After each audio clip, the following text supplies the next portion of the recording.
Hi, I'm Marina Matsudaria, And I'm Sophie Pesek. and we'll be discussing climate change and its impacts on EWB projects. We first wondered about climate change and its impacts on Engineers Without Borders when we were creating our pre-trip plan for our assessment trip. EWB-USA asked us to pose several climate change questions to the community we were working with. We wondered, why were we posing these questions, and what were they really telling us about our project? To start, we'll talk about EWB-USA's intentions behind collecting this climate change data. All the information we'll share was taken from a climate change article on Volunteer Village. EWB-USA claims in this article that, quote, climate change impacts and responses are closely linked to sustainable development that balances social well-being, economic prosperity, and environmental protection, and that a climate change response is an integral part of EWB-USA's vision of a world in which every community has the capacity to sustainably meet their basic human needs, end quote. In the article, they then go into detail about which impacts in particular they believe we should focus on. These are the 4 global trends that EWB-USA point out: a rise in temperature, a rise in sea level and reduction in surface water and groundwater resources, a change in pests and diseases and global agriculture, and more extreme climate-related weather events such as storms, flooding, and droughts. So how does EWB-USA want us to respond to these global trends? They give us 3 general ways in which to respond. The first being adaptation, which is just increasing a system or community's ability to respond to changes in the climate. The second response to work on improving is resilience, which is just an area's capacity to respond to a shock and rebuild effectively afterwards. Lastly, EWB-USA would like its projects to focus on mitigation, which is preventing and reducing the severity of climate change impacts. In this case, that means doing our best to reduce direct and indirect carbon emissions. These are all connected. For instance, the better a community can adapt to change, the more resilient it is. And the more we mitigate the effects of climate change, the less the community will have to adapt. The ways in which EWB-USA sees this primarily happening is by increasing the use of local in-country staff and partners to then lower the number of airplane trips, and by purchasing carbon offsets. EWB-USA claims that all of the projects they support help increase a community's adaptive capacity, and in turn, increases secondary adaptive mechanisms such as health, the management of agricultural and environmental resources, education, livelihoods and economic development, and safety and security. Along with EWB-USA's recommendations, we also took a look at the UN Sustainable Development Goals. We wondered, what does it mean to build sustainably? Sustainable development is defined as development that meets the needs of the present without compromising the ability of future generations to meet their own needs. The concept of sustainable development is a fairly recent phenomenon. It came into focus in 2015 when the United Nations outlined these 17 categories, known as the Sustainable Development Goals. These goals were in part spurred by an increased global focus on climate change. The goal of these diverse yet interconnected goals is to increase the prosperity of all people on our planet while keeping in mind impacts that might be felt by future generations. Although all of EWB's work is connected in some way to these goals, the 7 ones highlighted here are directly in line with EWB's mission. Most notably, our chapter has been involved in several clean water and sanitation projects. These in turn have hopefully reduced inequalities by removing the burden of fetching water from certain demographics, or had the secondary effect of allowing students to study in Mukatani Primary School, for example, thus increasing quality education. Lastly, EWB is a wonderful example of a partnership that has increased global sustainable development. Although these goals are often broad, they serve as a roadmap for EWB's personalized goals and should be considered for all of our projects. We next worried about implications and how exactly these sustainable development goals and future changes in the climate will affect the locations that we work in. This map shows the climate in the Dominican Republic. As you can see, Los Sanchez is in the tropical rainforest region.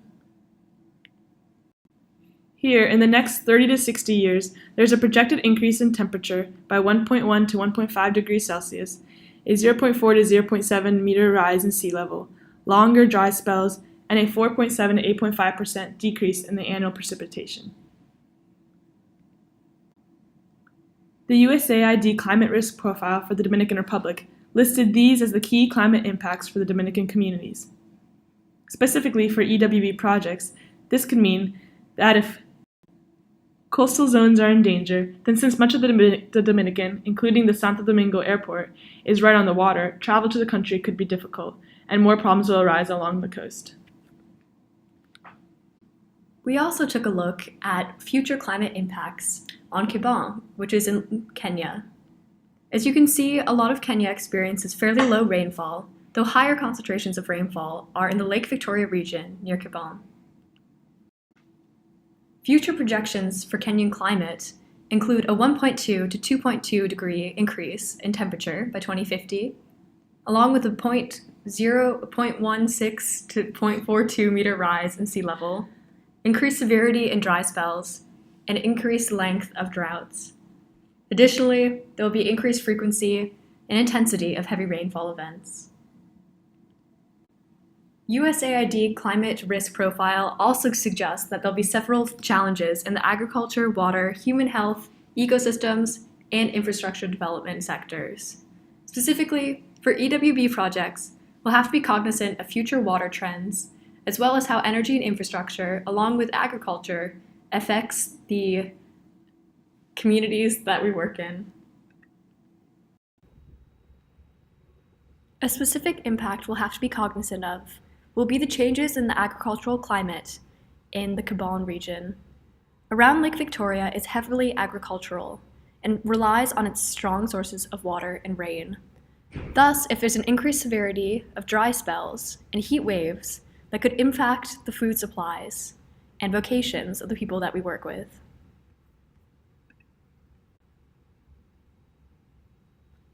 Along with these general climate risks, we can also look at more specific tools to figure out different metrics for our projects.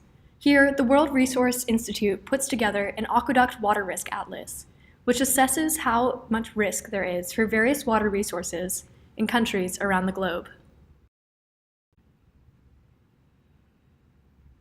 The Aqueduct Water Risk Atlas records just how much water strain and risk there is in various countries and regions in the world. Here you can see what is called the physical risk quantity in the Dominican Republic. See where Los Sanchez is highlighted on the map. You can see that the current water risk is on the medium to high side.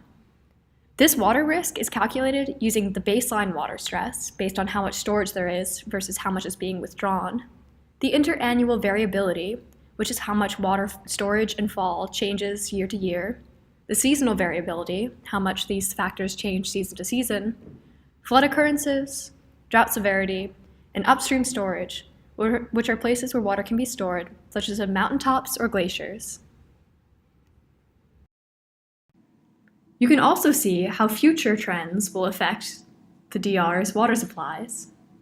Here, you can see that there will be a slight increase in the physical water stress in the DR region as rainfalls decrease and the storage capacity decreases for water aqueducts in the Dominican Republic.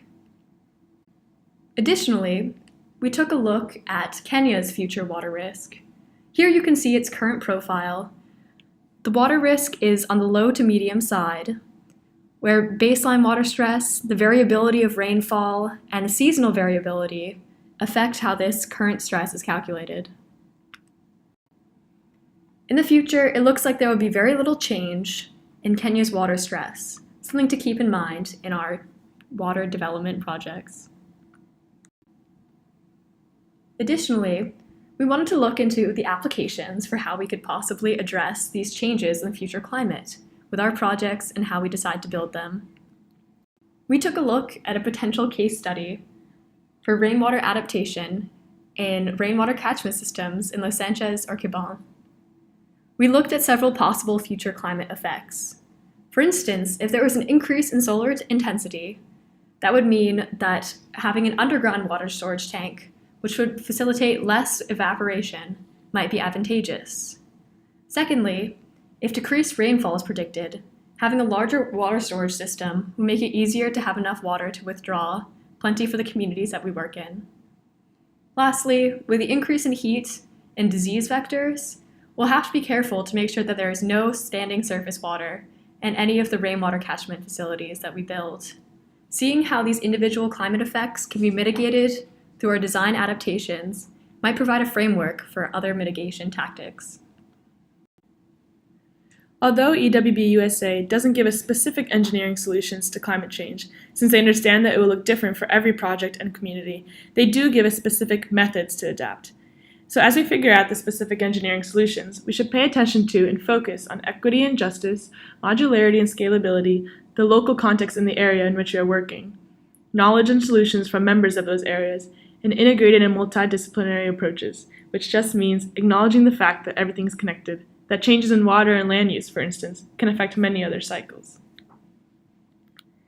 A specific example for our current Los Sanchos project in focusing on scalability and modularity can be choosing prefabricated water tanks over concrete so that if in the future we need to increase the amount of water being stored, we can simply add more tanks instead of destroying and rebuilding a concrete one.